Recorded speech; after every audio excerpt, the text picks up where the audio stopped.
You are currently listening to the enhanced version of the Jeff Rubin Show. Now, if you're like me, you're not satisfied with a purely audio podcast. You need some visuals to go along with it, and that's where the enhanced version of the show comes in handy. So, when you hear this noise, take a look at your iPhone or iTunes or whatever it is you're listening to, because you'll get to see a picture and it's probably going to be pretty relevant to whatever it is that Jeff and his guests are talking about. Enjoy the show.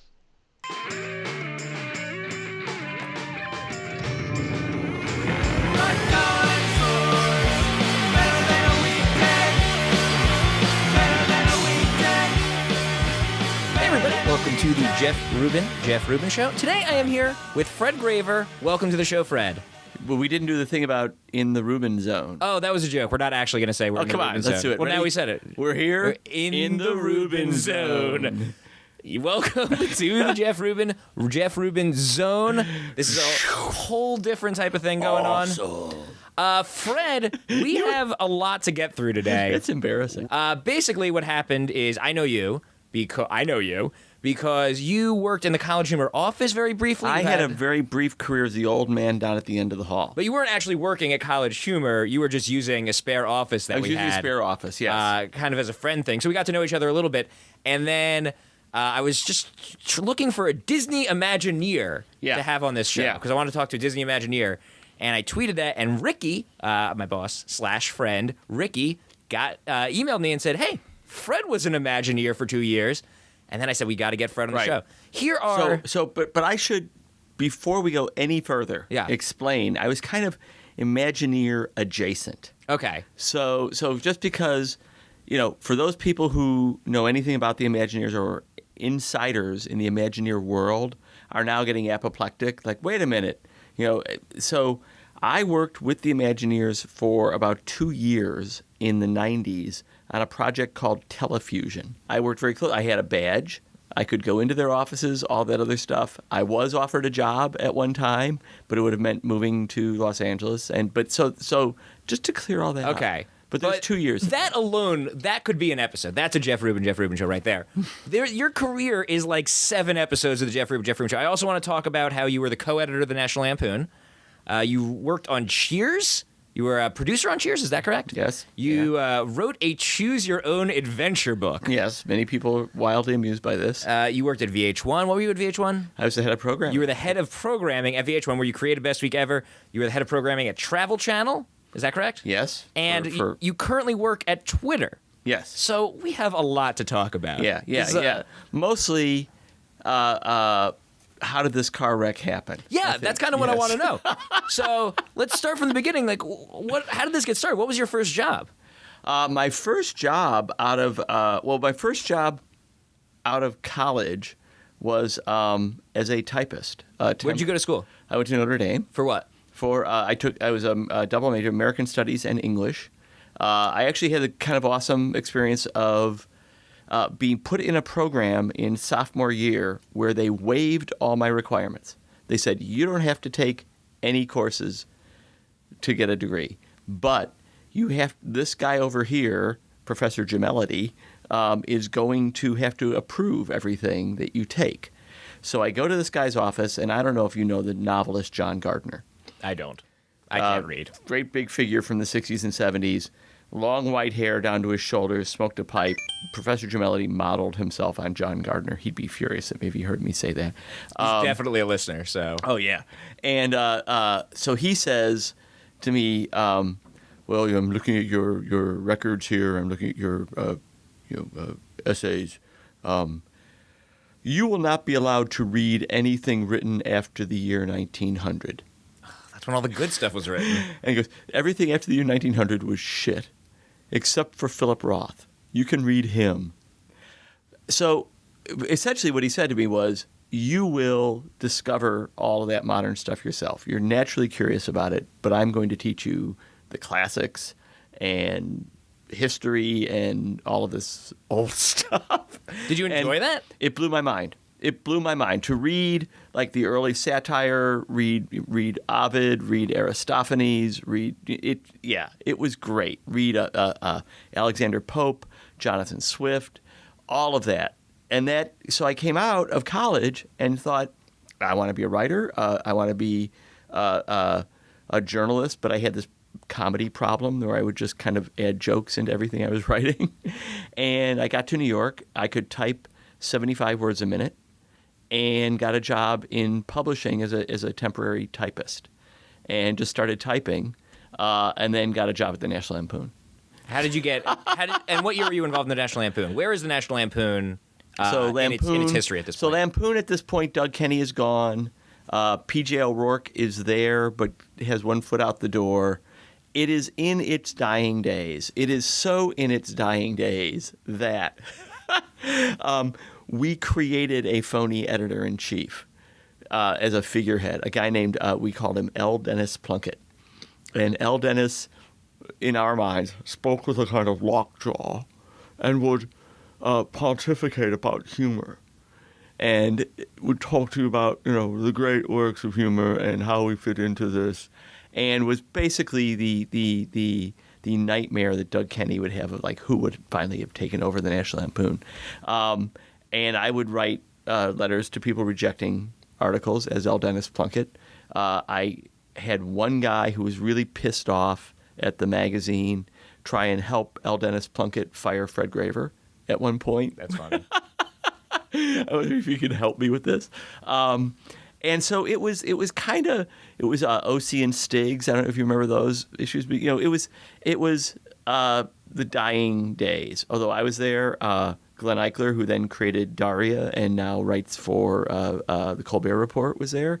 Kevin Curran, who's been at The Simpsons for years since they were doing them on cave drawings, and Ted Mann, who worked for David Milch and Deadwood and NYPD Blue. I mean, there's a great staff, but it was, we were on our way out. Were you happy with the work you were putting out? I actually was really happy with it. It was a really hard place to work. I don't know how things are at College Humor, but people were just vicious with each other about your ideas. And you would come and go, oh, I want to do this. And they go like, you're an asshole. You suck. I think we do that to each suck. other a little bit, but in a constructive way to to sharpen it and make it better. You're a bad person. Mm-hmm. You should die. And what was your position there? I was an editor. How did you go from typist to edider? Like, how did you make that jump? I could actually edit, so I knew all the copy editing marks. This sounds really insane, but they desperately needed somebody That's valuable. who actually knew punctuation. Someone funny who knows punctuation is very hard to find. That's exactly right. And I wrote some like test stuff, and they read it and they thought this was kind of funny. And they brought me in, and there you have it. And then I was there for a couple of years, and then Maddie Simmons, who owned the Lampoon, announced to our entire staff one day, "I'm firing you all because I can hire my sons and they'll work cheaper than you're working, and you're all gone." And we all just cleaned out. And about 2 days later, I was at Kevin's apartment, and we got a call from somebody who had gotten an interview at Letterman. Like, oh, Letterman's looking to hire writers. And so we had an agent who, I should mention, so Kevin and I, from the time, pretty much all the time at the Lampoon, we were drunk. And we were really drunk once we left the Lampoon. It's like Mad Men style drunk. I mean, what level of drunk we talking? Yeah. We're talking. It's like celebratory drinks throughout the day. Drinking all day. Yeah. No, completely functional. Mm-hmm. And we were Kevin and Glenn and I were the first freelance writers hired by MTV. And they used to call us in and feed us beer and pizza, and we'd watch videos, and they would tape whatever we were saying and then turn it into promos. Oh, interesting. Yeah, and I think we might have been the beginnings of Beavis and Butthead. Where in the MTV era? This was right in the beginning. Did you read that book about MTV? I haven't read it yet. I'm dying to read it. Yeah, I know the guys that wrote it were in this very room on this very show, and they were great. They're so fun. Their book's terrific. They're better than me. You're not in the book, though. Yeah. No, I'm not in the book. No, we were like freelancers. It didn't matter. But the promos were so important to establishing that MTV identity, and that's one of the things they did. That was one of the we had I'm just a talking sock, but I want my MTV. Yeah. I did the ones where they had all this NASA space footage because they can get it for free, and I did all these ads about how the signals from MTV would reach, Nebula and Galaxy and 3 million light years. And so then you went to work for Letterman after MTV? Yeah. So we got interviewed by Letterman. I think, again, like my Midwestern roots helped a lot. We were told you'll be lucky if he spends 5 minutes with you, and we were in there for like an hour and 15 minutes talking about Indiana and harsh snowfalls and basketball and junk. And the next thing we knew, Kevin and I both got hired at Letterman. And where in Letterman's history is that? So this would be 84. So he's been on the air for a few years. He'd been in the air for about a year and a half. Oh, no. Not very long. And he had lost a ton of his staff. Lorne Michaels had started this thing in primetime called The New Show, which ran for about 6 weeks. But all these people, and it's sad, all these people, Jack Handy, Tom Gamble, Max Pross, a bunch of these people left Letterman, and then he restaffed. Was Letterman established at that point? Was he still kind of finding his footing? Was it popular? I always hear about early Letterman, but I'm a little too young for it. I don't know that much about those early years there. So, I don't even know if he's yet found his footing in a way. I think that's part of so the first week I was at Letterman, Merrill Marco, who really kind of created Dave's daytime show, created Late Night with Dave, really kind of helped Dave define his persona. Came into me like on Friday afternoon. I'm like, am I doing okay? And she said, yeah. She goes, here's the only thing you have to remember. The name of this show is Dave's Attitude Problem. And every night, America's tuning in to go, what the fuck is bothering Dave tonight? That's the subtext. If you keep writing to that, you'll be fine. And that was pretty much it. And so it was this little show that we did in 6A. We were across from Live at 5. It was on after Carson. All you ever heard from everybody was, it's on too late. I've never seen it. The numbers were good, but not great. But what was interesting was the demographic was huge. You mean young people were watching? Right, which was not necessarily Johnny's demographic. And at one point in about the third year of Late Night, suddenly NBC was able actually to charge like higher ad rates for Dave than for Carson. And like all of a sudden the tables turned. And that's when everybody began to realize, holy crap, like there's not only does this show have juice in it, but this 11 or this 12:30 slot has juice in it. Like there's really something here. That's something else that TV did too, is made people realize that young people are profitable to get their eyeballs watching your show. Yeah. So they So that was that. How long were you there? But I was there for 8 years. Oh, wow. Yeah. Were you doing anything else during that time? No, it was pretty much a full-time job. And we had like banker's hours. We got there at 10, and we left around 7 o'clock every night. It was a very well-run show because Dave and Steve O'Donnell, the head writer, kind of knew this is it's a classic kind of, it's a marathon, not a sprint. And you knew you had to like churn stuff out. And I wrote a bunch of screenplays with Kevin. My favorite one is we wrote a screenplay about some guys who kidnapped an animatronic Elvis from, this is before my Imagineer days. So there's an animatronic Elvis in Graceland that had only been programmed up to the point where Elvis got drafted. And like that's the pure Elvis, right? Before he got drafted. And so they steal it. And then in a kind of weird, surreal way, like it can behave like a person. It's struck by lightning, like becomes alive. And then they're able to drive around and try and save Elvis from being civilized. A robot Elvis. Yeah, robot Elvis, who's only been, anyway. So we wrote a bunch of like really crazy, but it was also, that was the heyday of comedy movies, 80s comedy movies that basically could be sold on a poster, and you could get, $100,000 for a really good pitch that made everybody laugh for 15 minutes. Did you ever sell anything? Yeah, we sold like 3 screenplays. None of them ever got made, but we were very good at selling. Yeah. So at this point, you're a comedy writer. This was but it was funny. It's like, again, it was just at the beginning of when you could kind of say, yeah, you can make a living at this. Did you always want to write comedy? No, I always wanted to be like a writer, like Hemingway or Tom Wolfe or something. How'd you get caught up in this bullshit? Because I kept throwing jokes in. And it's just like oh, hell. My first job in quote-unquote journalism was at the South Bend Tribune, And you've seen the movie Hoosiers, right? Sure. Right. So people in Indiana, insane about basketball. So every Friday and Saturday night, I would go to the sports desk at the South Bend Tribune, and beginning around 7 p.m., would get a call from each team. They'd give me the stats, and they'd give me a 3-line summary of the game. I'd then have to compare the stats, compare the 3-line summaries, type it all up, and write a headline and a little summary and hand it in. And I was responsible for 2 full pages of the newspaper, and I would end up leaving around 3 or 4 in the morning, like just dazed. But I kept adding things like whenever the Trojans played, it was always like Trojans burst, things like that. I think that's and then I think that's kind of how I found it too. Is like I was doing other things and I just like kept putting jokes into it because I was bored.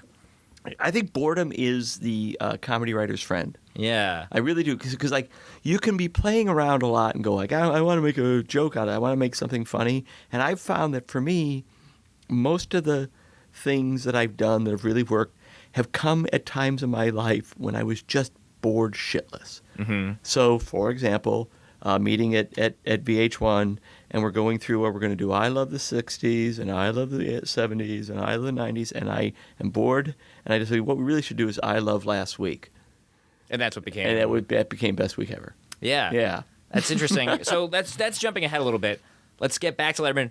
Gotta ask, where's this Choose Your Own Adventure book come in here? That was easy. So there's a very wonderful woman named Ann Hodgman, no relation to John Hodgman, but married to David Owen, who writes for The New Yorker.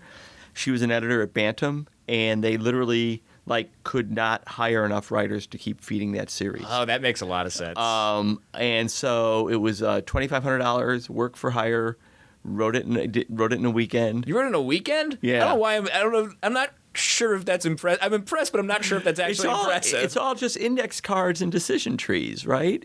Which book did you write? Which one was it? Journey to Stonehenge. Okay. Did they give you the topic? No, they said, what would you write about? And I had 2 that I wanted to write about, and they chose one. So it was Journey. It was like basically a kid goes to Stonehenge and juggles the little stones and suddenly is back with Merlin. Did they give you any rules where there have to be this many bad endings, this many good endings? They gave me a bunch of books. They gave me the first 10 in the series, and it should be like these. Is your name on that? Yeah. It's really stupid. I read those books just like everyone, but I don't remember. I certainly don't remember any authors' names being on them. No. They were by Choose Your Own Adventure.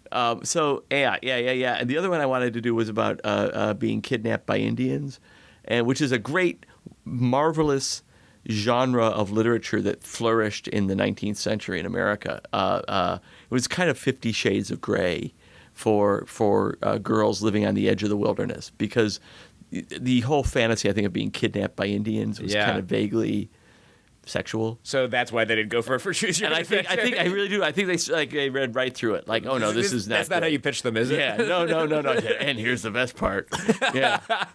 So is that fun writing a Choose Your Own Adventure? No, book? it was work. It was just it was literally, it was. Did Hemingway ever write a Choose Your Own Adventure book? No, I don't think those were new at the time, right? They were new, and they flourished for 3-4 years. And then they kind of died out. Are there specific challenges to writing a Choose Your Own Adventure book that you wouldn't encounter when you're writing a straight narrative? Oh, sure. I mean, because characters are action, right? So if you're actually trying to tell a real story, and you've really got good characters, you're really being true to the characters, there aren't that many things they can do that are honest, right? Right, yeah. So ultimately, you're going to violate the character with some of these decisions. But that's not on you. That's on the reader. It's on the reader, and it's also on the nature of the beast. So you'll be writing, and you go whatever. You're going to go into the cave as opposed to go, into, the valley, right? Mm-hmm. And then it's then you get into the cave, and it's but you're really scared of the dark. Should you keep going? Or? Yeah, and it was at a certain point it gets difficult. It just occurs to me now that is a lot like writing a video game, really. It's very much like writing a video game, and then weirdly enough, it was very much like writing remotes for Letterman. How so? So these were the days when Dave could go out and people didn't know who he was, and we'd show up at the camera crew, and everything was a decision tree. If you go into the pizza parlor and ask for this, and he might say this, this, or this. If he says this, you could say these funny jokes. If he says this, you could say these funny jokes. If you could say this, you could say these funny jokes. If he says this, then and we would write everything out. It's like, okay, if then, if then, if then, if then. Dave would read all of it, put the paper away, and just walk in and wing it. Yeah, it's really to his credit that you would never think that. And I remember reading that in that book. And here's the kicker: there's an interview with Larry Charles and Meryl Marco too. And but in the interview with Larry Charles, who works with Sacha Baron Cohen on the Borat movie and all the Sacha Baron Cohen stuff, it never occurred to me that it wasn't just improv; that everything was really tightly scripted for every possible outcome, and it was the same. Yeah, and it's funny because Dave really brought that whole kind of remote thing back into the comic lexicon.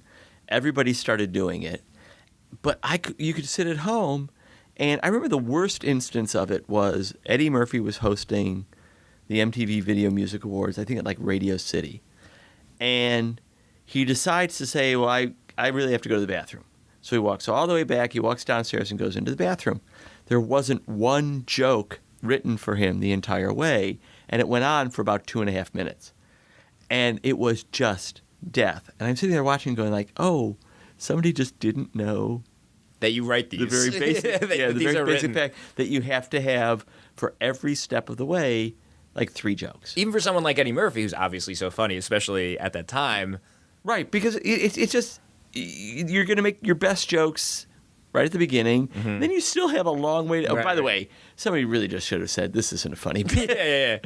Yeah. So Letterman doesn't do those anymore because... Everybody recognizes him. And it's just hard for him. That's why if you remember, he got a certain point there where he would put a earpiece in Rupert G's ear and he would guide him and tell him what to do. Or... He would send surrogates. Yeah. I'm thinking of like Conan now, and Conan, like, I guess Conan doesn't do that much anymore, and instead you get Triumph going or something like that. Right. And it's funny because I can remember, I do really actually remember some of the last few remotes we did with Dave where it just got, I remember one time we were across from a construction site, and people were just screaming, hey, Letterman, hey, Letterman. And then, of course, being construction guys, you suck, And he's just like, I'm just trying to work here. And like every once in a while, he'd just go like, I went to college.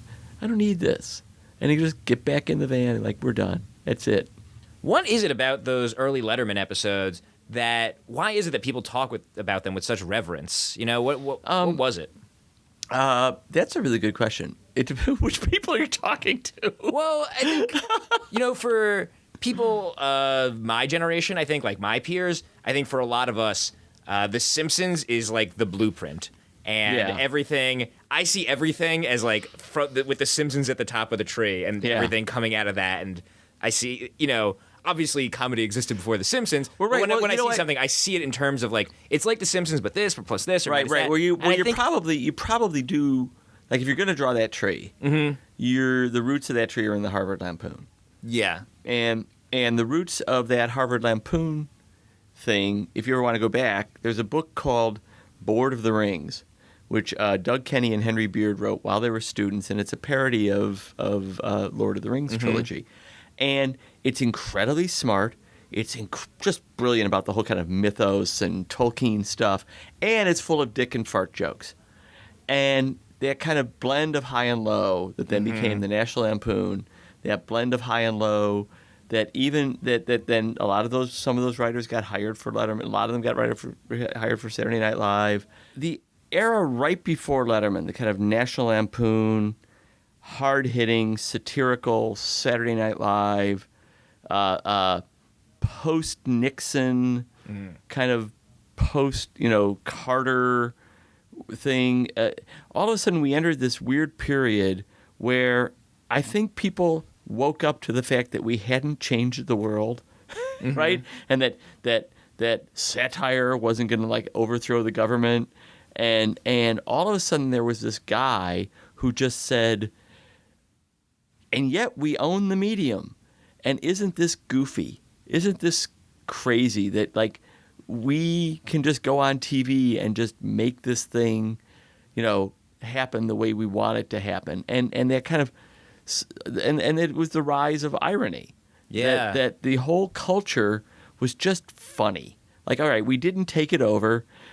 We didn't change the world. We didn't burn down Wall Street. We actually live here now, and this is just stupid. And so watching Dave walk, you could just saw it in his eyes every night. He walked onto that stage, and it was just like, not completely sure why I'm here or why you're watching, but let's try and do something entertaining. It's so influential. Like, anytime I've listened to hundreds of hours of WTF, and anytime any comedian who grew up in that era, every single one of them says Letterman. That's what turned him on to comedy. It also, I think, made it accessible because he was, for as brilliant as he was, he didn't carry himself like a brilliant guy. I mean, the interesting thing about Conan carries himself like a guy who's really smart, right? So you kind of think, oh, if I was going to be like Conan, I'd have to be really smart. Yeah, he's like kind of a classic Lampoon person. Right. And Dave is absolutely as smart as anybody anywhere doing entertainment in any form. But he doesn't carry himself that way. So he feels really accessible. I think if you're a kid at home wanting to do comedy, you'd go, I could do that. If I was really worked hard and, I could do that. That's cool. Is it satisfying to know that it had that kind of influence? Yeah. It's odd to run into people who say that their parents let them stay up late to watch something you were working on. Sure, yeah. I feel bad that I keep mentioning them too young to remember it. No. It's fine. I feel very lucky that I'm still hanging out with people. Yeah. Yeah, I mean, I don't know. They remember your work. I mean, it's not that I don't know Letterman. I obviously have always known who he was, and I like David Letterman too. But I don't think I have the reverence for him that people from an older generation do. Just because I didn't see him in his prime, and I imagine it'll probably be the same for Conan. Like, there'll be people younger than me who missed Conan when he was like, really turning it around and really getting good and finding his footing. And they'll like Conan, but they won't know why he's as famous and as loved as he is. So now, would Conan be the kind of milestone for you? No, I think it's got to be The Simpsons, which Conan, of course, was a part of. Right. And particularly, that era. And then who's the next? Who's the next? Tosh.0. I don't know who's next. Probably someone on the internet. I don't know. I mean, Conan's a pretty good milestone. Who do you think would be?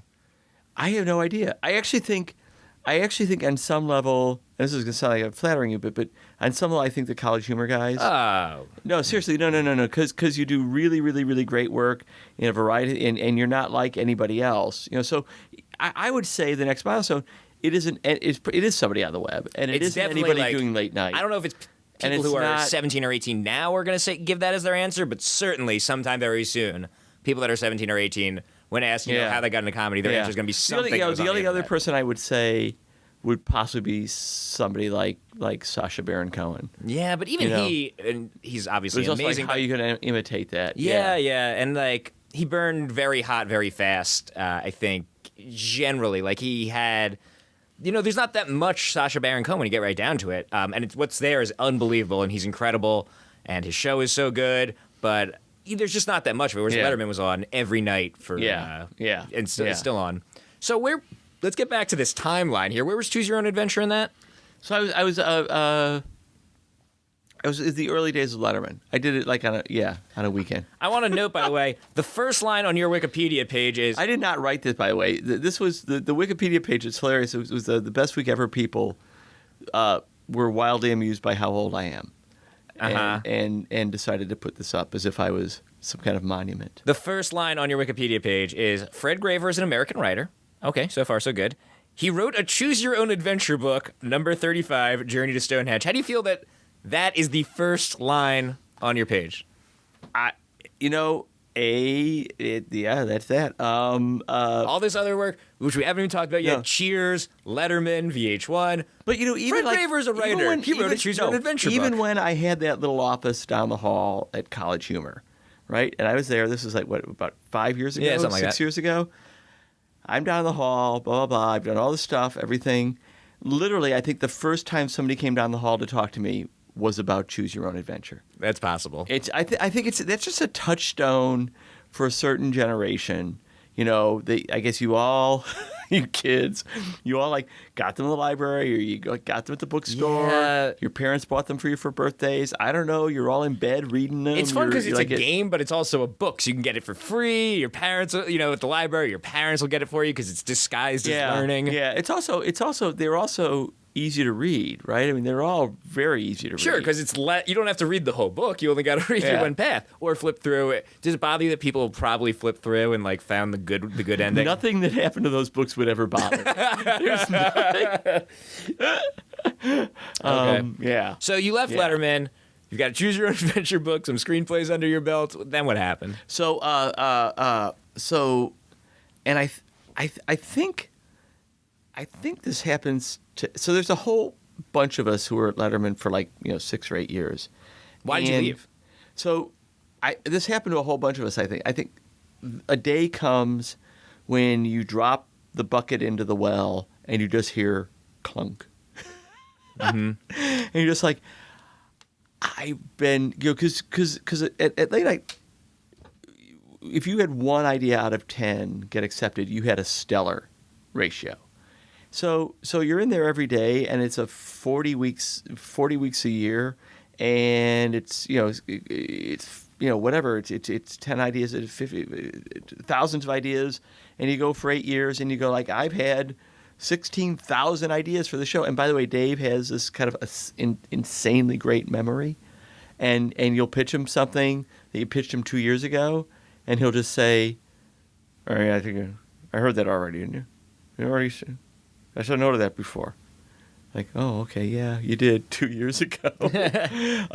So they just it happened with a bunch of us, and some of us went to The Simpsons, and I got hired by Norman Lear, who was going to make a comeback in television, and so I started writing for Norman. For Cheers. Not Cheers. No, not Cheers. Norman Lear did not do Cheers. That's no, James Norman Burrows. did. Norman was doing a show based on his life called Sunday Dinner, and I think it lasted 4 weeks. That show did give us Terry Hatcher. Oh, really? What year is this? This would be 90. Also, Robert Loggia played the dad. I learned something really, really great in the show. So we filmed it in front of a live television audience. And so there's Robert Loggia. Who's Robert Loggia? I know the name. So Big, he was the executive in Big who danced on the piano with Tom Hanks. And he's an angry guy. And the TV camera doesn't lie, and the audience knows what's going on inside of a person, and he's not a naturally funny person. And he would try to deliver funny lines, and when he did it, I have to turn my head. Over time, he did a funny line. It was like this, and I turned and looked at the audience, and they weren't laughing. They had this terrified look on their face, like he's going to hurt those children, and that was that. What was it like working with Norman Lear? He's awesome. So here's Norman Lear created All in the Family. Maude, Sanford and Son, moving on up, the Jeffersons, right? Fernwood Tonight, one of the great You told me landmarks. about that show. Yeah, I believe you were the person that told me about that show, and I've looked it up since, and I've heard about it since. Usually in like an interview with a comedian, it's like for people that are in the know. I think they're on YouTube, and I think I think it's maybe even on DVD now. And it was awesome. It was a mock talk show. Very ahead of its time. It was so Very ahead of its time. Yeah. Martin Mull, Fred Willard, famous masturbator Fred Willard. So what was it like working with Norman Lear? So here's the great thing that Norman could do that most writers can't. And I would yeah. So you'd be working on a scene and you'd be talking about stuff, and writers tend to see things in their heads, and they tend to see the characters talking to each other, or they have something going on. Norman could see the screen in his head. He knew the way the audience was watching the scene. He knew what information the audience had and how they were going to perceive it. And he was so great about that, because you'd be pitching jokes, and you'd be pitching, he goes like, no, the audience doesn't know that. Mm-hmm. The audience won't get that. Or, the audience is thinking this. And is he talking about the studio audience or the audience at home, or both? Both. Just the people watching this performance are going to want to go for this joke. And he would always say things like, this scene wants to do this. These characters want to do this. Mm-hmm. And he was just great at that. He was just really, really terrific. So why did the show get canceled? Obviously, not even someone as great as Norman Lear, who's really and he's had television. He's had his. Not every show is going to be a hit, but it just didn't gel. And I think some of it was very deeply personal for Norman. It was about his new marriage and his older daughters and his family. And I think he just didn't have the distance to kind of let it go and let it just be what it wanted to be. Did it hurt having the show canceled so quickly? Were you like worried that you weren't going to find another job? Or at this point, you'd been in the industry so long, you knew something was going to come up? Well, I didn't because I had worked at Letterman for like 8 years, right? Like this is great. And my first reaction was, why the fuck did I leave Letterman? And then if you're out in L.A., it's scary in L.A. if you're out of work. This show was in L.A. Yeah. But Letterman was in New York. Letterman was in New York. Was that the first time you lived in L.A.? So, yeah, and I was commuting back and forth. My wife was head of the talent department at Letterman. She was still in New York. I was commuting back and forth, but I was in L.A. a lot. And L.A., it's the NUI of the place, the kind of weird spaciousness and rhythm of the place. There are a lot of people out in the middle of the day because there's a lot of people out of work. Because there's a lot of people just waiting for that phone call to go in and work somewhere. But then a lot of the people who are working, you're only going to work for a day or a week or 20 weeks, whatever. It's weird. And all of a sudden you're in 7-Eleven standing next to Richard Mall, the guard from Night Court. And you go like, why? Why? I walked into a liquor store one day, and there's Dudley Moore, like buying liquor. And I'm like, yeah, of course he's buying liquor. He's Dudley Moore. But it's like, why am I here? This is odd. And in New York, you get on the street and people are bustling and rushing, and you're like, got to get to work and I got to do stuff. Mm-hmm. In L.A., it's like nobody really has to go get anything done. I'm trying to decide if that sounds good or not. Oh, it's really. For me, so I don't have any of the typical New York, Los Angeles, the stand-up crap. I just don't feel like myself there. And the place doesn't have a sense of history. It feels very temporary, and it's very hard to be out of work because you really do feel, I will never work again. I am one of a million people. I'm a cog. I will never work again. And it's weird. Of course I was going to work again. I mean, you kind of look and go, wait, you've done this other stuff. And I went to work at In Living Color pretty quickly. And when are you in Living Color? So I'm in Living Color, I think it's like the second and third seasons. Another pretty historically important, very well-remembered show. Very well-remembered show. Very hard to work there. It was a rough staff. I mean, some staffs are great, and you love everybody there. Some staffs, it's just a rough go. Was the show a hit at that point? It was a huge hit. Mm-hmm. It was a huge hit, and for all the right reasons. I mean, like it was groundbreaking at its time. And the great thing about In Living Color is that the cast just never shied away from just going for the joke. What a cast! I mean, an unbelievable cast. Yeah. And the bad thing about In Living Color is, with a few exceptions, that joke never came from the writers. Yeah. It was like the writing was a blueprint for what they were going to do on stage. It never occurred to me till just right now that In Living Color had writers. You know, it seems like it's so driven by the stars. So Jim Carrey would come into the offices of the two guys who worked with him. He would jump around the furniture like a monkey on meth. And they would just take dictation. They'd structure it into something. They'd hand it in. That would be Fire Marshal Bill. Then he would go on stage and perform for 25 minutes, and you'd cut it down to 3.5, and that was that. What was it like working with Jim Carrey? I mean, you could do that with almost anyone in that cast. Damon Wayans, David Allen Greer. So, well, it's interesting. Well, actually, so Jamie Foxx. So Jim Carrey is pretty much just what I described. Damon and David Allen Greer actually did like a good funny script and would actually deliver. So I wrote a whole bunch of Men on Film. I didn't create it, but I wrote a whole bunch of them and loved it. Men on Film's kind of weird in retrospect. Men on Film was great. You couldn't do it again today. I think you could. Well, Men on Film... you could because, again, the whole perspective in Living Color was, the kind of downtrodden minority has now gotten control of the medium. Mm-hmm. And now they can say whatever they want.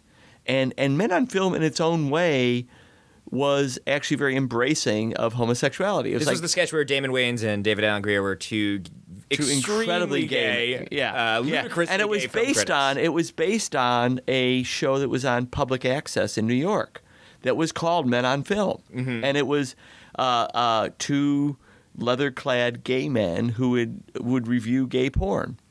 It was a great show, by the way, and I am really sorry. Is that on YouTube? I don't know. So that was a positive experience working on this show? It was really, really hard. It was actually not a positive experience. It was the writers were not very well respected. You were just in there, you were a factory. Was Keenan running the show? Keenan was running the show. Was he the head writer? He was the editor-in-chief. Yeah. What was it like working with him? He was distant and kind of came in and, went to his office or sat at the head of the table, when he pitched, and he was a boss essentially. And so it was that was the other thing. It's like there wasn't a lot of back and forth. It's a shame David Allen Greer, you don't see him more. He's so funny. He's on Broadway. He's in Porgy and Bess. Oh, well, that's why I don't see him more. And he was in Race, the David Mamet play. Mm-hmm. He's a terrific actor. Yeah, he's so funny. Whenever I see him, I'm always glad to see him. Always glad he shows up in something. Yeah, he's a terrific actor. Yeah. Glad to hear he's working. So where'd you go after In Living Color? So then I went to Cheers. Okay. So here's my little Cheers story. And where in Cheers?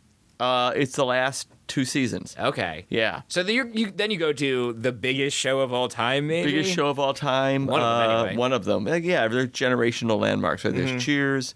There's Seinfeld. I think now Modern Family. And so the funny part is I had another year left in my contract. And Modern Family, not the same, because it's just like, I think a hit Modern Family is not the same as a hit Seinfeld, just because the audience has been so fractured. Like the finale of Modern Family is not going to be like the finale of Cheers or the finale of Seinfeld, where it's like a cultural event.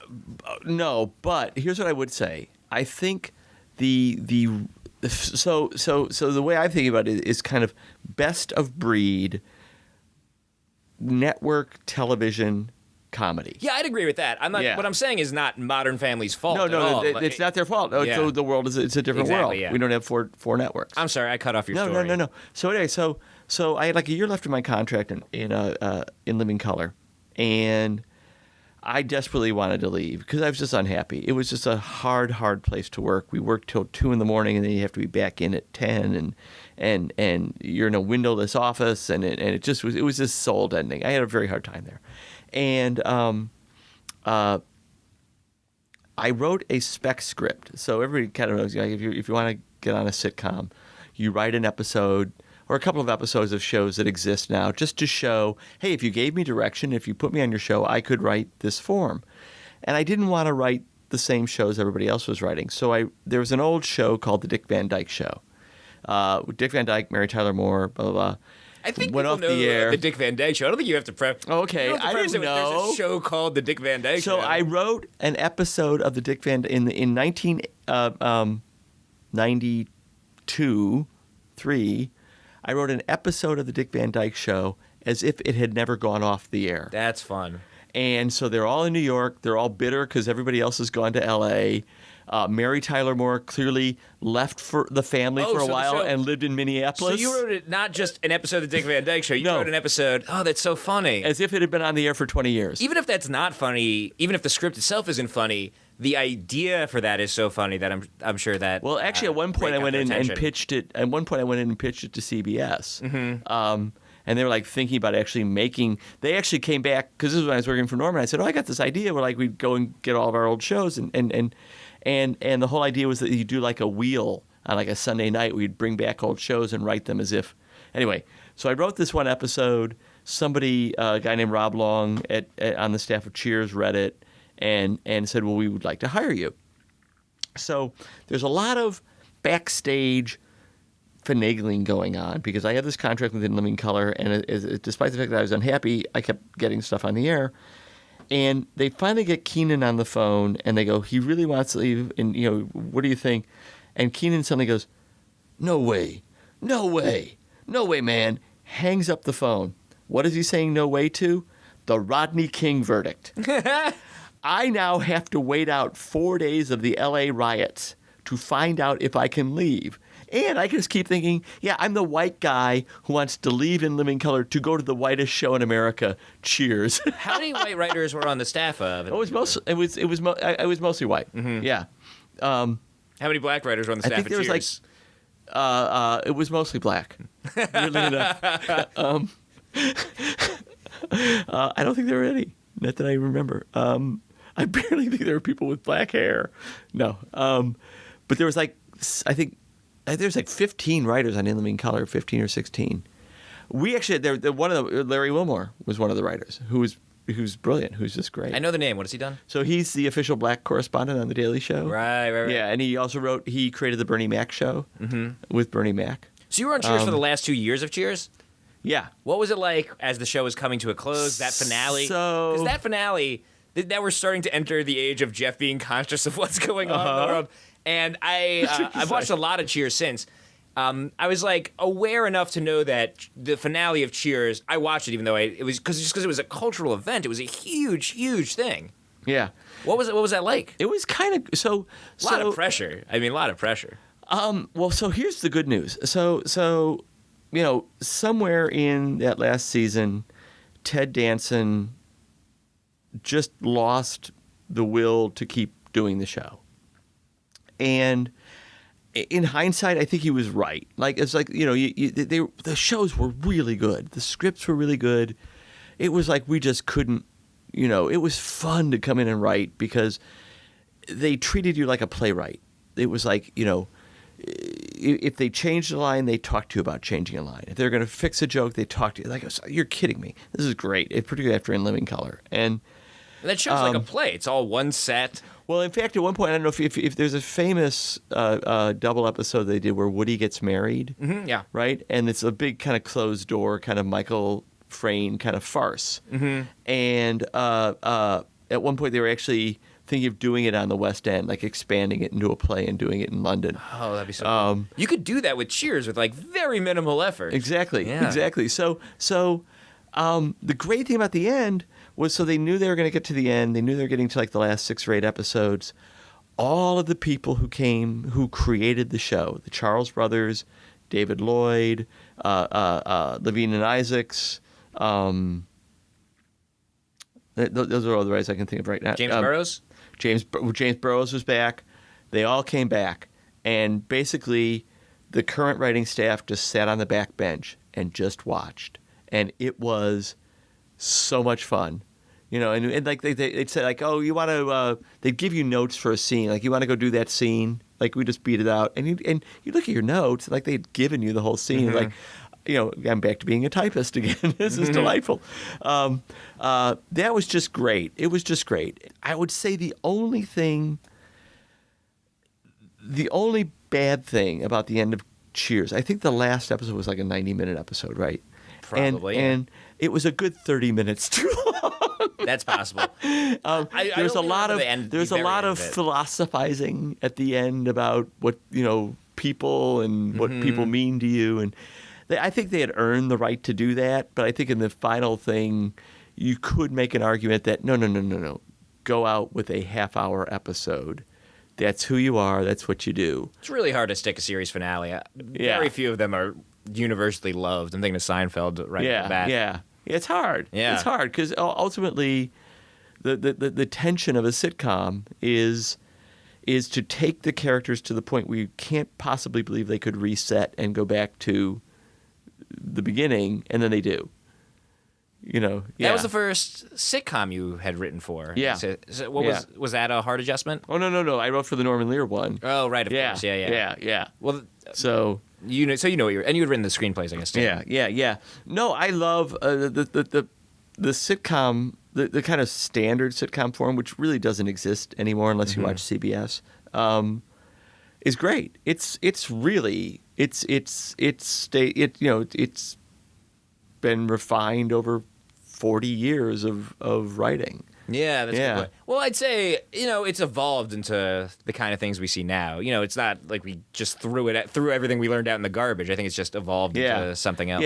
Yeah. And and the worst versions of it you see now. Like last night I was flipping around and I happened to come up on the Disney Channel And the worst kind of hackery happens in those Disney Channel, you know. Those are kind of the modern day equivalent, I think, of like the TGIF lineup of your Full House. Exactly. Yeah. Where you'd watch these things, and they're for children. And you just, but no, but like I heard a line come out of like a teacher's mouth on a Disney Channel show, and it was something to the effect of, "I think I'm going to take my life." And I'm like, really? We're doing this line for 12-year-olds? Really? Or like, that was just laziness on the writer. Yeah, anyway. Yeah, we talked recently on the show about how like things can go wrong when you're writing for kids, but you try to put adult stuff in it just because you don't have any other ideas. Yeah, and you can't. You just can't. And it's funny because, you know, as you know, we all know, like, kids are naturally funny. Kids are really funny. And they can get...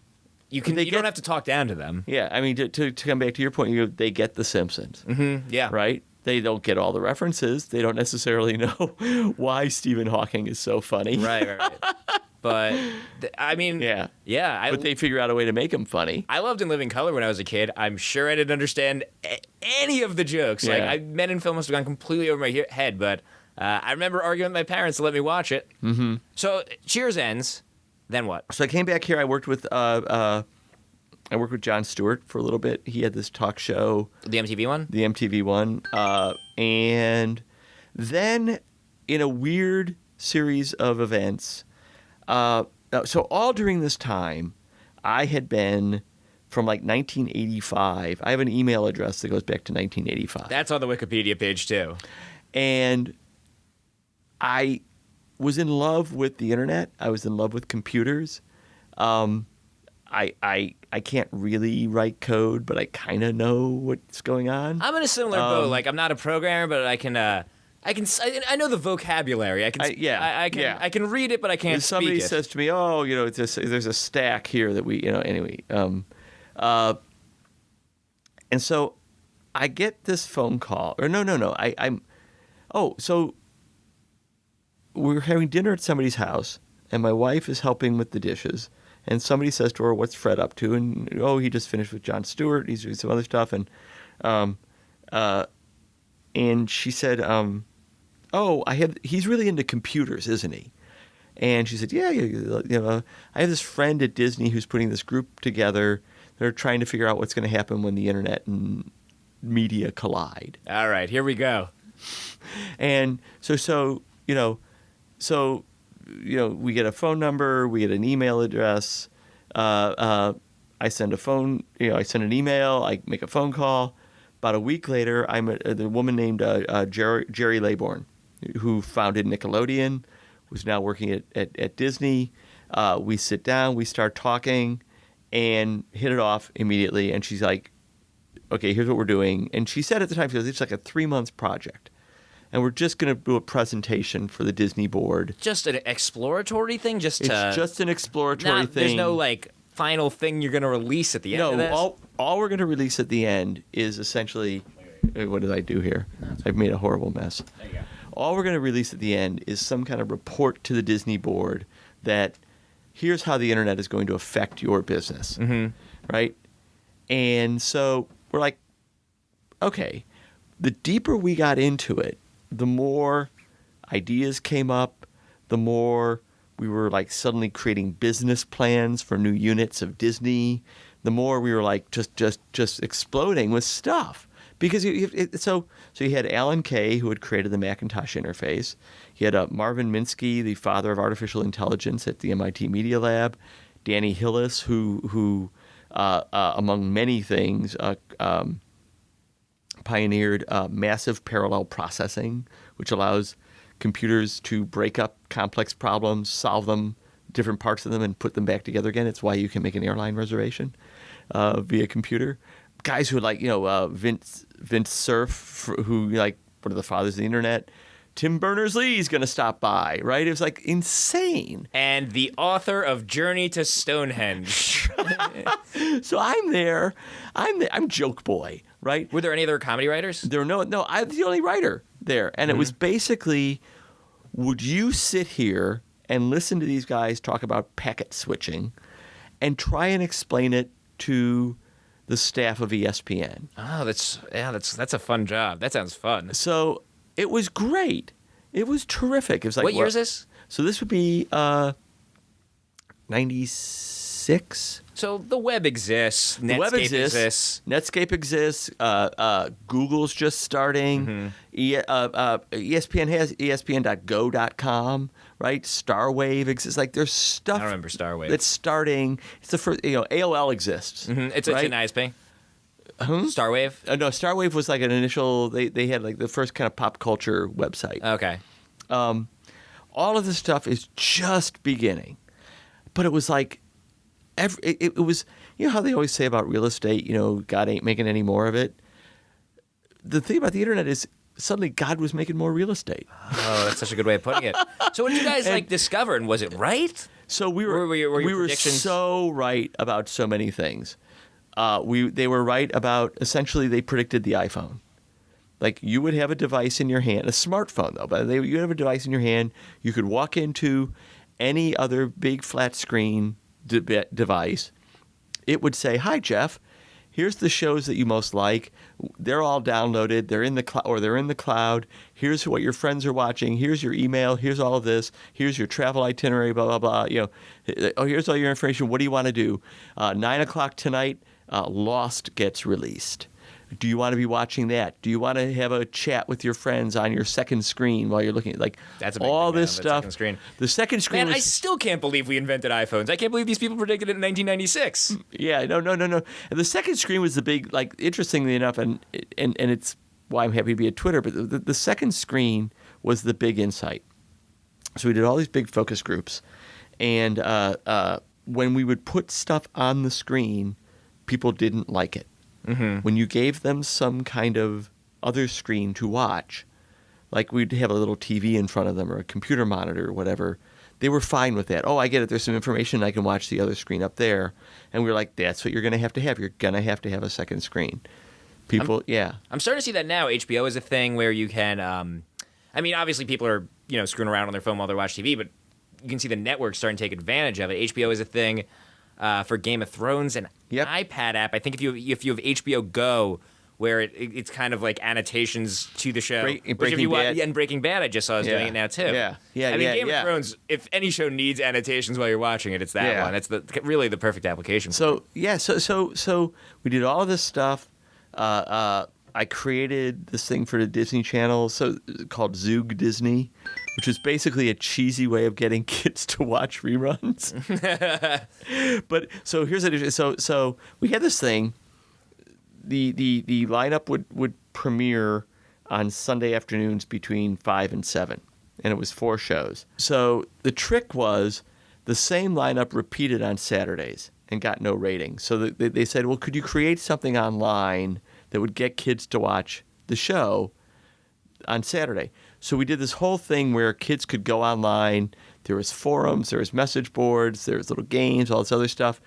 And we literally had to go re-edit the show and put graphics over it that would show the kids comments, all this other stuff. We'd air it on Saturday, and the Saturday ratings were really huge. Did that exist before? Because I've seen it done since. They do it with Star Trek on Spike TV. Or no, this was 96, 97. Cool. Yeah. And we created all these characters that lived in the Zether. They were Zoogs. They lived in your computer, lived in the internet. We're living in the bits and bytes. We're bouncing off the satellites. We're swimming in the data stream between a TV and computer screen. My name's Joe. I'm a zoo. Got a place just for you. Airline hooks up line in air. Gather grabs from everywhere. You want games? Go see Twitch. .com's got the connection itch. Chat with Zugina, go online and meet her. Channel surfing in the Zether. It was really fun. It was really great. So we had that. There was stuff we worked on with ESPN. There's stuff we worked on with ABC. We were right about all this stuff. And what were you wrong about? We were wrong about people, and so we were wrong about people wanting to have any kind of real control over stories. Mm-hmm. That makes sense. And the best That's that journey to Stonehenge getting in there. I see what happened here. The best is pretty funny. You're doing a great job. The best quote I've ever heard about that was actually Penn Jillette once said that if cavemen had wanted to have interactive storytelling, they had the technology for it, which is basically, I know how this ends. Or maybe Mungo wants to tell us how it ends. But don't video games, are they kind of interactive storytelling?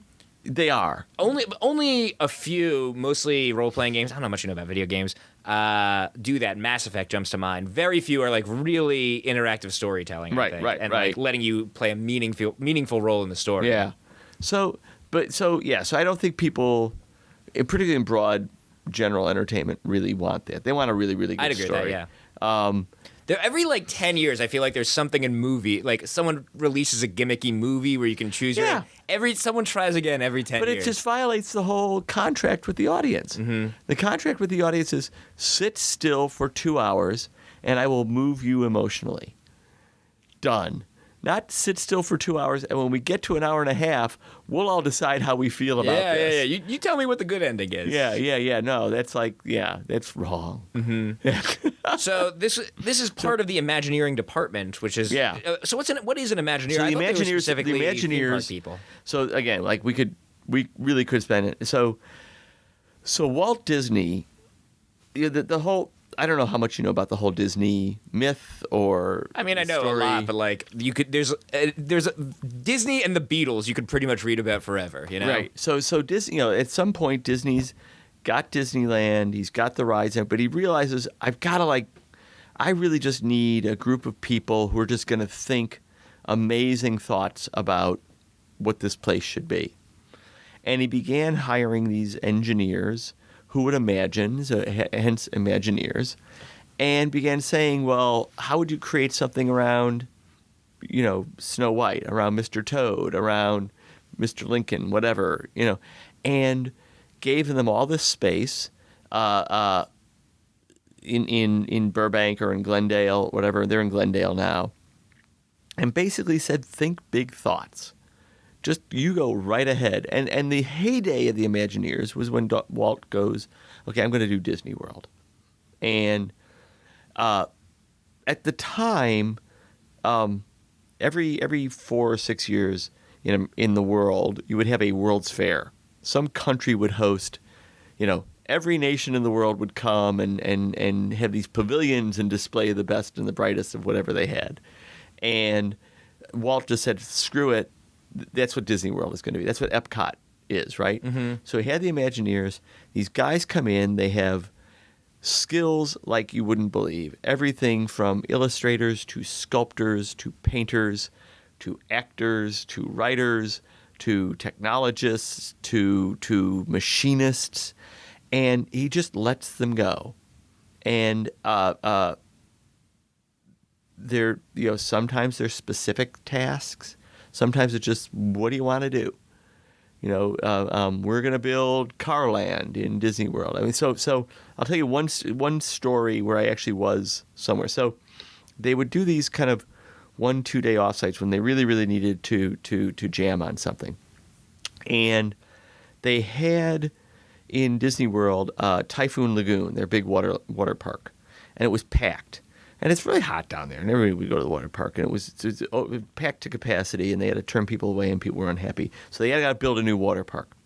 They say to the Imagineers, go brainstorm. We need a crazy great idea. And so they spend a day and a half doing designs, ripping magazines apart, all of the stuff that you do, watching movies, daydreaming, talking about water. Where does water come from? A water planet? Is it Mars? Is it this? Every idea that comes in. And at the end of like a day and a half, it's time to go back home, and nobody's got nothing. And this one guy, Marshall, is his first name, and I forget his last name. Everybody's bummed out because they came up with nothing. And they're walking, like packing up, and he just goes, wait. It's a blizzard. It's a snow chalet, and the snow is melting. Yeah, and that's just it? And it's called, like Blizzard something, right? Blizzard Beach. Yeah. Everybody just stops, They unroll all the paper, and literally within like 2 hours, there was the design.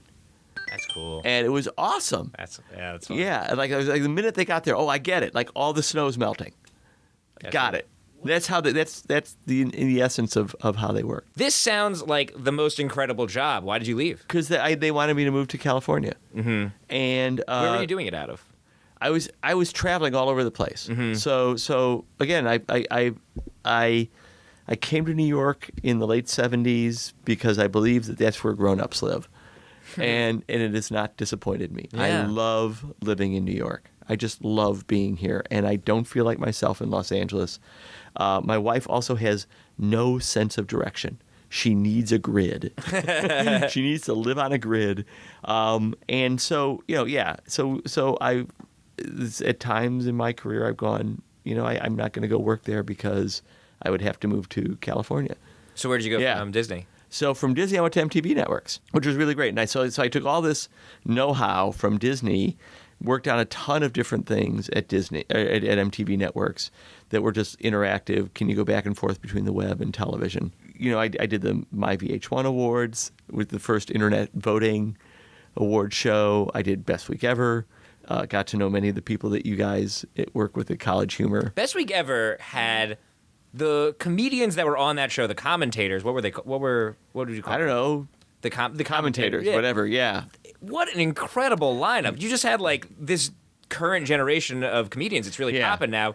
Right when they were young. Pete Holmes, John Mulaney, Nick Kroll, Paul Scheer. The credit for that should go to Jim Kozloff, who was the casting guy at VH1, who just had a great eye for comics.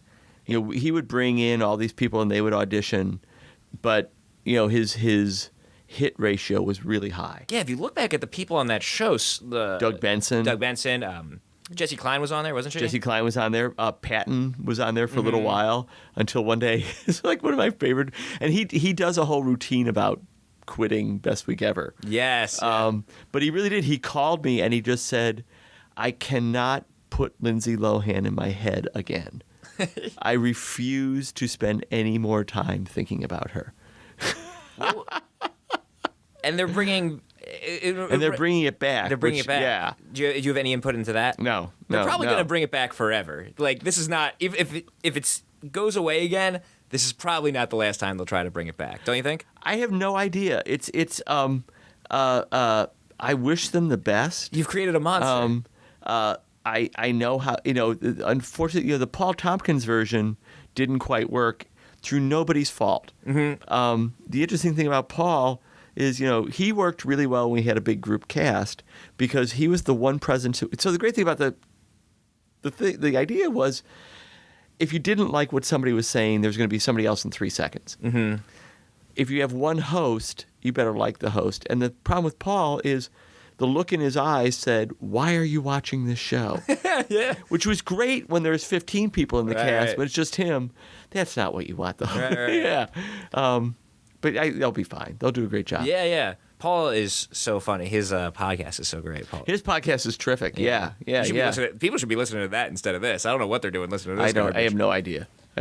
What else did you work on? What is the point? I get it. What is the point? What is VH1? What is the identity of VH1? It's hard because VH1 began as a blocking maneuver.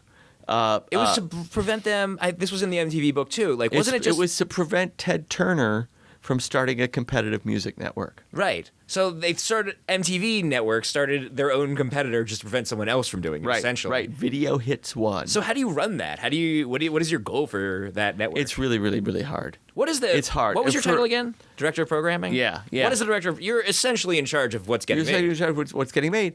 So for me, all I kept thinking was VH1 was always kind of a little bit the nostalgia network, right? So it was always like a little bit older, and so like for me, it was kind of like, okay, there's Behind the Music, there's Pop-Up Video, which they also brought back recently. Yeah, let's do let's do nostalgia. Like, and I just said, just do the math.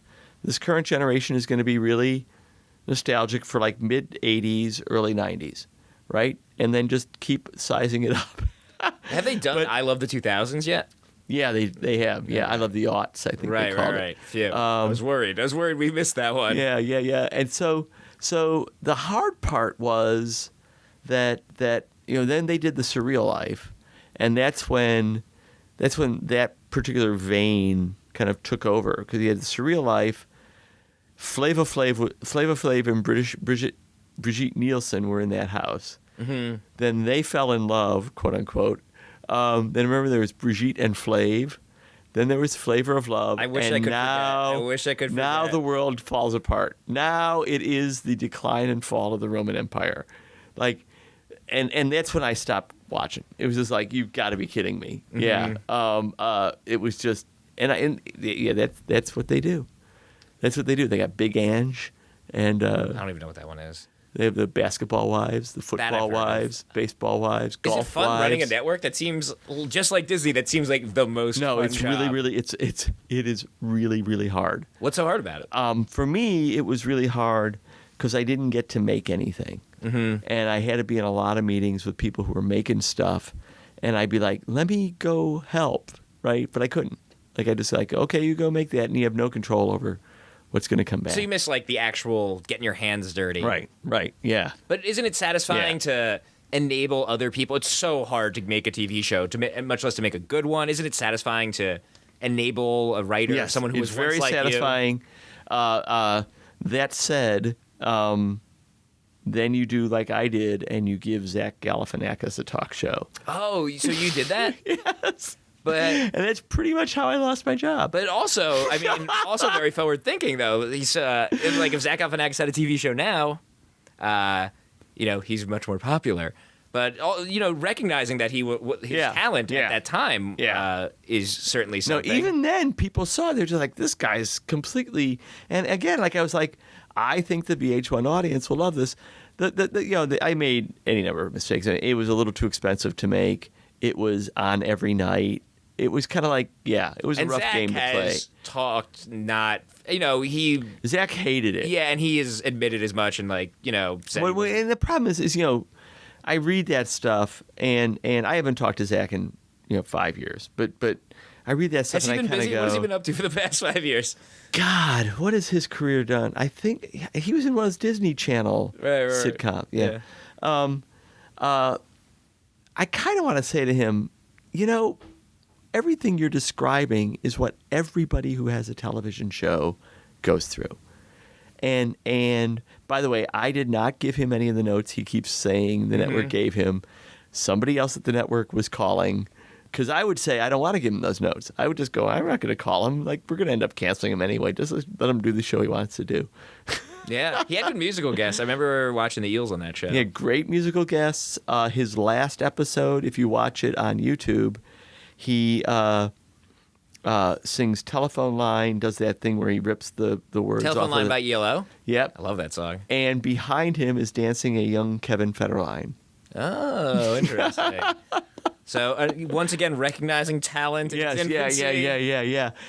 So that was Zach. So from VH1 to where? We're just flying now. Yeah, no, I did a bunch of. So in 2008, people kept saying to me, "You should go and start your own company."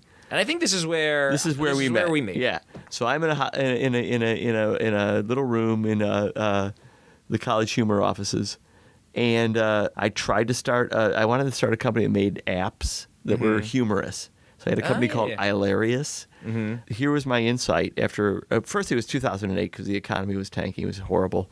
And my insight was launching an app is like putting an index card up in Times Square.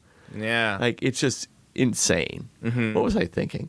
It's tough. I worked with you on the you were nice enough to let me write jokes for the, what's it called? This Just In, which was not a bad idea. No, it's definitely not. I mean, it's funny that you now work at Twitter, because like Twitter is that. Sort of yeah. And we also had another one called Witter, which is basically Who Say, right? We wanted so we had a bunch of good ideas. It was just hard.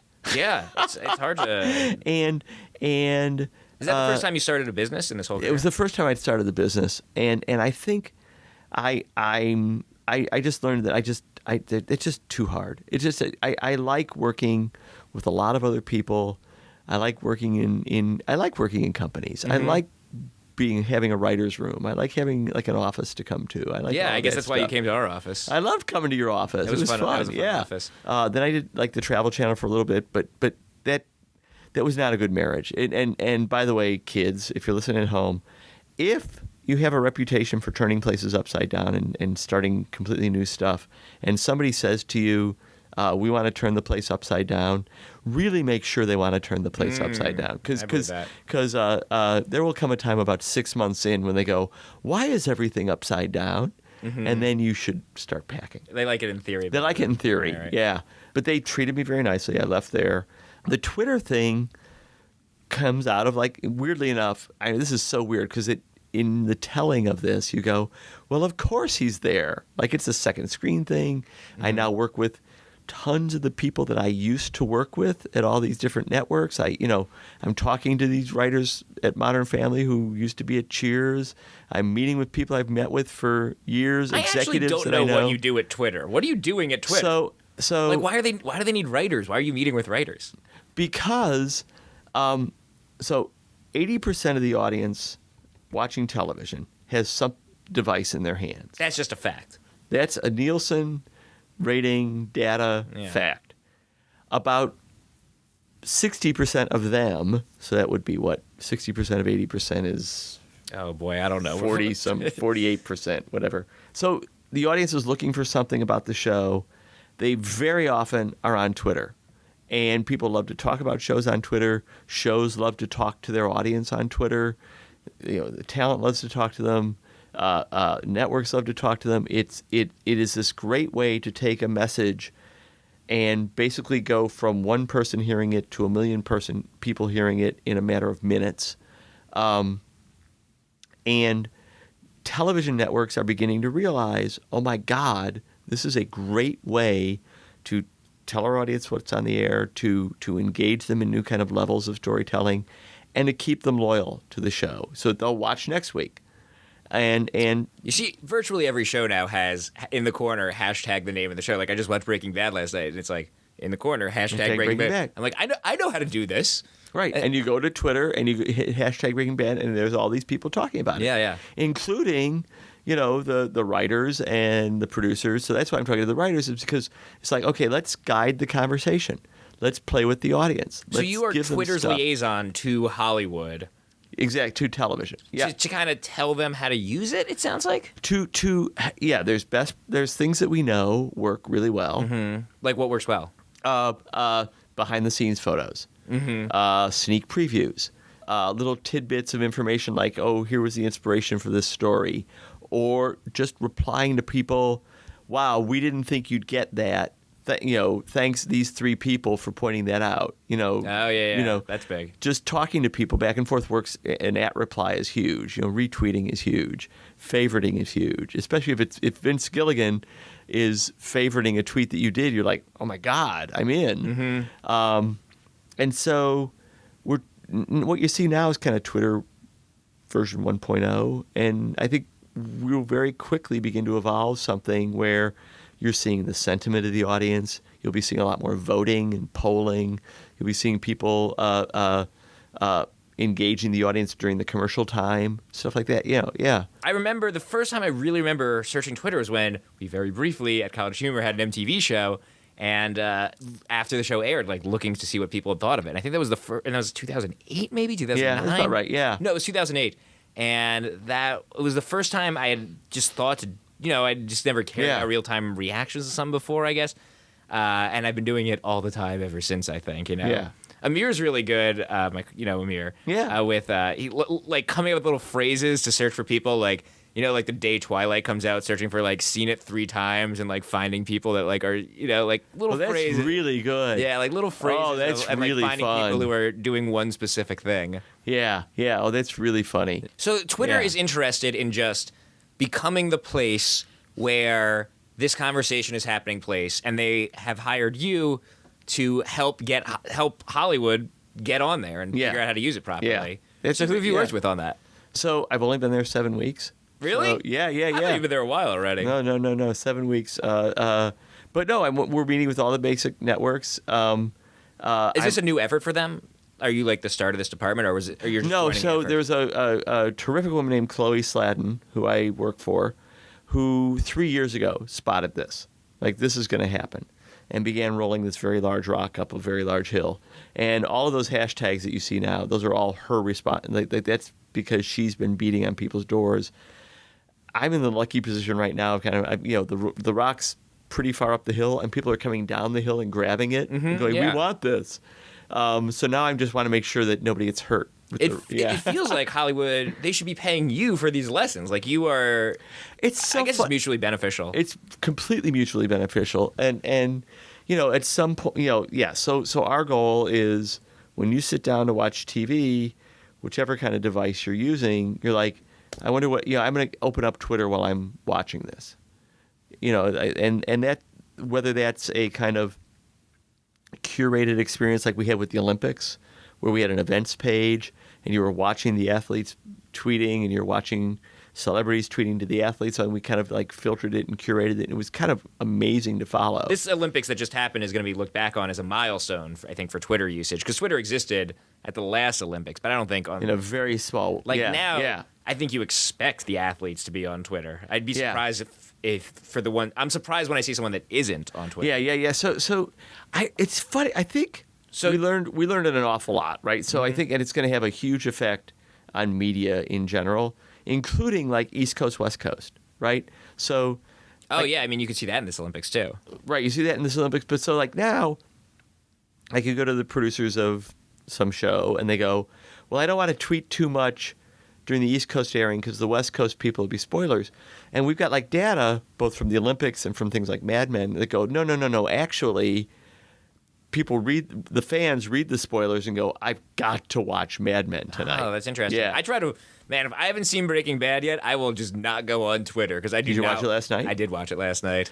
It was great. Well, it was like so great because I get the train thing. This is the train. I guess we're putting the train episode. This is the train episode just aired. Yeah. Well, I have a phrase that I use with everybody on Twitter: real fans watch. Mm-hmm. So if you care about spoilers, screw you. Watch the episode when it's on. Yeah. But I just love especially for something like Breaking Bad. But you love the what? I loved, you see the train pulling up. You know there's going to be and I just sat back and just went, this is going to be great. They are going to milk this to the very last second. I think that may be the best looking episode of that show they've done yet, which is saying something because that is a good looking show. It was beautiful. Yeah. It was really beautiful. And it was so much fun. Yeah. I just love that show. That's the best. Yeah. We're definitely going to do another podcast about that one, too. You should come back for the Breaking Bad podcast. I will come back when we have a group discussion. Yeah. Who is the one at Twitter that's handing out blue check marks? Whose job is that? That's the staff. That's we verify people. And the reason we verify them, just to clear this up for everybody. Yeah. So if you have a problem with being impersonated, and if that screws with your business or your personal life because somebody's impersonating you, or if your business kind of relies on everybody knowing that it's you, or your life relies on people knowing, it will verify you. I always wondered what the behind-the-scenes process for that is like. Do you send an email to someone? Does their manager get in touch with you? No, very often they'll get in touch with us. So we don't do it proactively. Mm-hmm. And they'll get in touch with us, and they'll say, this person's imitating me, or sometimes in the case of people with fairly common names, there's 18 other J.J. Abrams on here. Would you mind verifying me? That seems like it's got to be someone's full-time job is like chasing those down and verifying. No, it's one of those jobs that you have in every manufacturing place where a bunch of requests pile up, and then once a week somebody rolls their sleeves up and deals with them. Do you miss writing? Like we were saying, getting your hands dirty? So I still write. First thing I write now, I'm writing. So in a way, this is so there's two things. So yes, I still write. I get up early in the morning. What do you write? I'm working on something. Okay. I'm working on I'm book, TV show. Can you give me a media? A book. Okay. Yeah. Is that your first book? Well, your first linear book. Yeah. It's my first linear book. Although it did occur to me at one point to write it like a choose your own adventure. But is it funny? It's not funny yet. It's you can always make it funnier. It will. I want to get it right, and then I'll make it. yeah, it's parts of it are funny. Anyway, it goes back to, in a weird way. So for me, writing has been like these schematic diagrams, whether it's been choose your own adventure or writing stuff for Letterman or solving other bits of puzzles. And now there's a nice creativity that comes into going into J.J. Abrams' office and saying, okay, here's Revolution. Here's what you can do on Twitter. Here's a bunch of ways of engaging with the audience. We could try these different things. You can stretch the story out this way, and there's something kind of wonderfully creative and fun about it. Totally. I mean, we were saying how like the sitcom evolved. They figured out what worked about it, and they kind of figured it out a while ago. And this is a major shift in television and entertainment that is happening that you are now a part of. I say to people, it is a little bit hyperbole, but it is a little bit like. The very early days of sitcoms, they shot them with one camera, they pointed them at the characters, and they did it like a stage play. Right. Desi Arnaz goes, here's what we're going to do. 3 cameras, they're film cameras, and then later we'll go back and we'll edit them, right? It blew the sitcom apart. Like, the 3-camera sitcom, you still see it. It's 2.5 Men. It's How I Met Your Mother. It's How I Met Your Mother has some weird stuff too. They do, but it's the evolution of Big it. Bang Theory, Sure. right? And so, I think Twitter is like that. It's like an extra dimension of storytelling that we're just beginning to figure out. And so, extra dimension is such a good way of putting it, and we haven't added a new dimension in quite some time, really. Yeah. It's. Do you see a time where there's shows that require?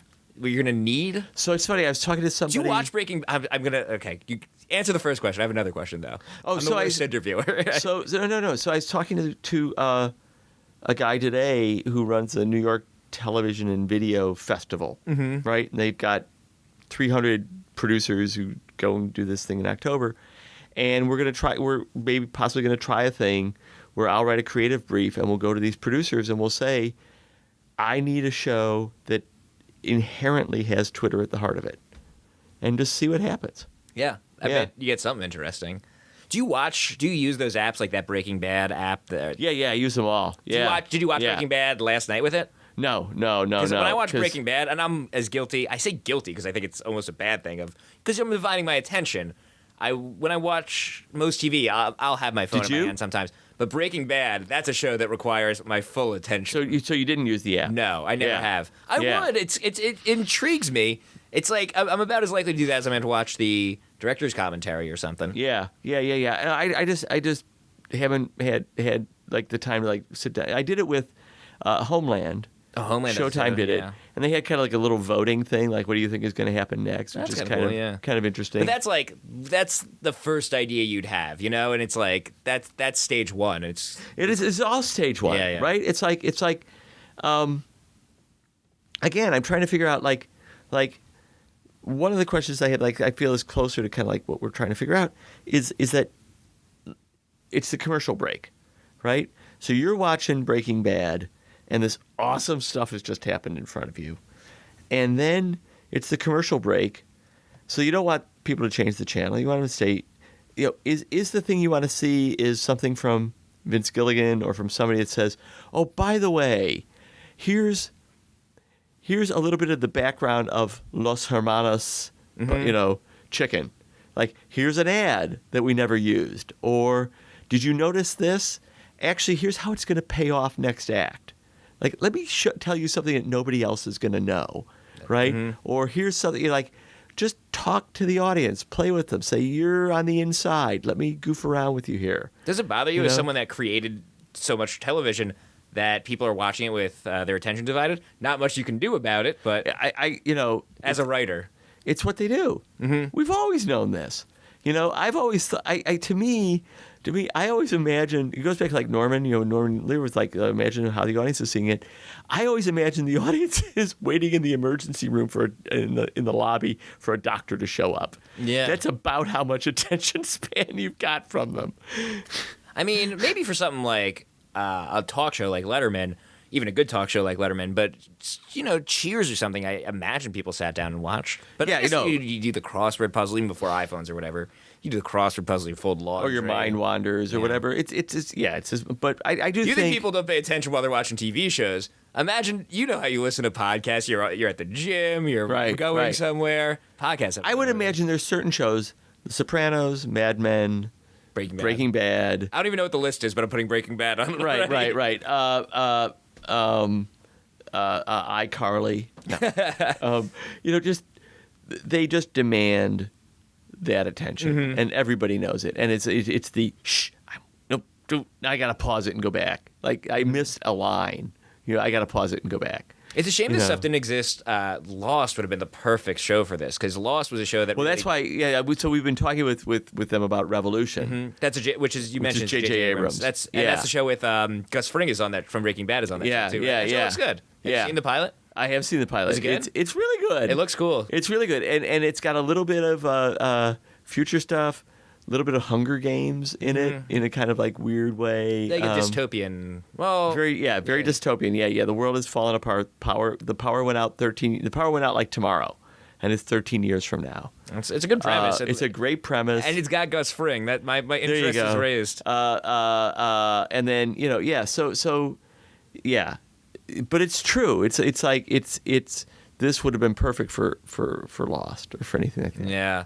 We're starting to exit the Jeff Rubin zone. Looking back at, the way we've come, all these jobs, is there one thing you do? Is there a through line of jobs, a thing these jobs all have in common?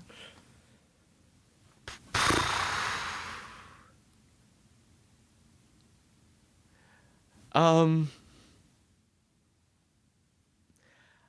really like playing with media. I really like playing around and fucking around with the conventions of something. Well, that's the only way you can move it forward. Yeah, I mean, it's not even that. It's, by the way, it's more a child of the 70s anarchic impulse. Like, let's take this apart. Why is it like that? Let's take it apart. And I think that's what I enjoy doing. Where I've not fit in well is when I've been in organizations where the goal of the organization was to keep something together and not break it. Doesn't it kill you to see? It kills everyone, but like to see what kids have now, like all the tools you have now, and how you can basically create a movie and distribute it. With. Well, you're so weird though, because and I'm sure kids now, when they grow up, they'll be mad at the kids then, and the cool holograms they have. But it's so funny because I grew up in the Super 8 era. It's like that movie is exactly right. It's like we had these little cameras. You could take them to get developed. I had a little editing thing in my room. I could, my friends and I could make little movies, and then we would record the soundtrack on a cassette player. And you'd have to play them at the same time. I made movies with my friends, and we on VHS, and you edit it in camera, like you get where it works, and then you just start the next scene, or we've got really fancy. We'd edit a VCR to VCR, and I guess you just strike me as someone who you're going to be creating stuff no matter what, I guess, and it's just I guess the tools are just evolving. It's just exciting. No, to see. it's the thing I think that's most interesting to me about what's happening is that I don't even know. This is interesting to me. I don't even know if it'll be interesting to anybody else. I grew up in an era when if you wanted to see the Marx Brothers Duck Soup, I would have to find a theater that was playing it, or I would have to run the audiovisual club in my high school or my college and order it on 16 millimeter from some service that would then deliver it, and we'd have to organize a student event where kids would see it, right? And then maybe you'd get to watch it twice because you actually had the copy of the movie with you. Now you can see all of these things multiple times. I bet I can pull up Duck Soup, which I don't have immediate access to, but I could get it within 5 minutes on my phone anywhere in the world. No question in my mind. And people growing up today, Katie's could say, the people growing up today, the other thing is they are used to watching movies multiple times from the era of the VHS, right? Yeah, I grew up with that too. So you grew up, your parents would plop But you I in grew front up of the watching TVs. TV shows over and over. Like in college, I got into Arrested Development, and I'd watch that over and over. You know, we'd watch those multiple times every time it aired. But you know, when I was a kid, like if you miss an episode of Ninja Turtles, you just gotta wait. You gotta wait until that episode of Ninja Turtles airs again. That's really your only strategy. Yeah. And then you're all lost in the plot. But what do you think how do you think that affects? But I think it affects. How do you think that'll affect people? Well, like, why would you go to film school anymore? You go to film school every day. Yeah. You're like watching this stuff, and it's getting in. It's in your DNA now. Well, that's what really terrifies me is this generation that grew up, with access to editing equipment and cameras and just everything from when they were born is going to be so much better at this than us. Yeah.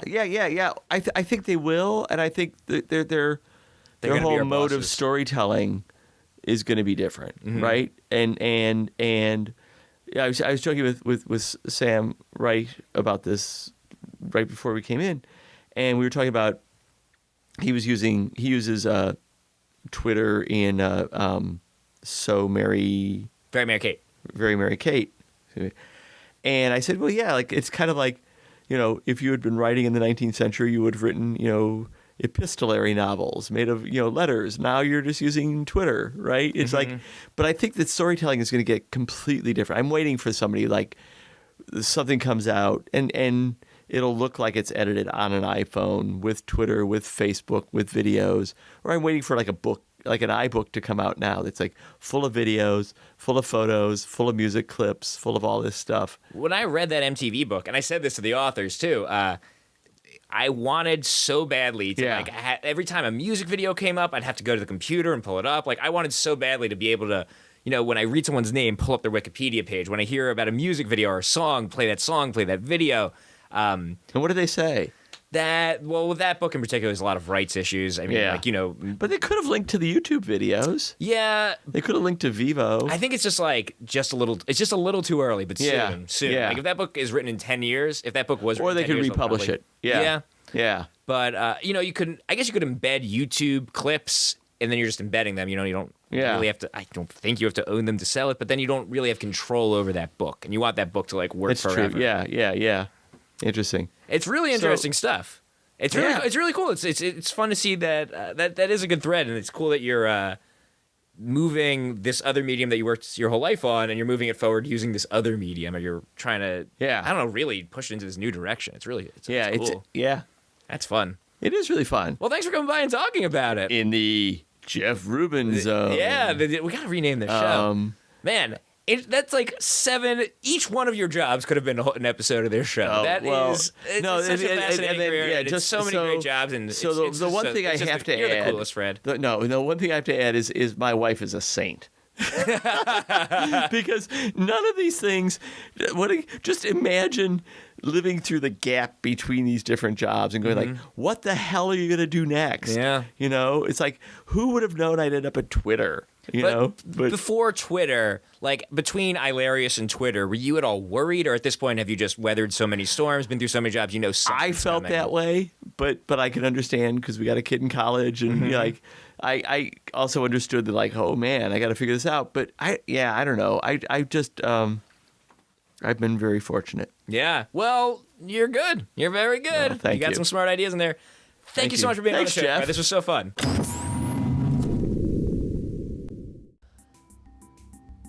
Thank you to Fred for participating in what I believe, and I could check, but what fun would that be? I believe is the longest episode of the Jeff Rubin Show ever, but obviously Fred is the coolest, and I think we can all agree it was warranted. Next week on the Jeff Rubin Show, Breaking Bad. We are going to be talking about this season of Breaking Bad, getting the crew from last year's Breaking Bad podcast back together. That means Pat Castles. That means Darren Franich. Darren writes at Entertainment Weekly, where he does the Breaking Bad recaps, among many other things he writes for the site. They were all on the show last year, where Darren predicted what the final twist of the season would be last year. So I'm very excited to hear if he has any predictions about this year. My plan is Breaking Bad will air on Sunday. We're going to record that Monday night. This is going to be the penultimate episode of Breaking Bad. Will air on Sunday. We'll record Monday night. As soon as I possibly can, I will get the podcast up, and then it'll be up on Tuesday. And so, just like last year, it's going to come out between the second to last and the last episodes of the season. I will try to post it. I don't like to hype episodes before they're recorded because anything could happen, but that's the plan.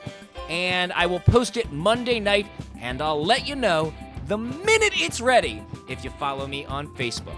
Or follow me on Twitter, where I am at Jeff Rubin Show. On my Tumblr, where I am Jeff Rubin, jeffrubin.com. At youtube.com/Jeff Rubin. And, of course, you can now follow me on Splitsider. That is it for this week. See you next week. Breaking Bad.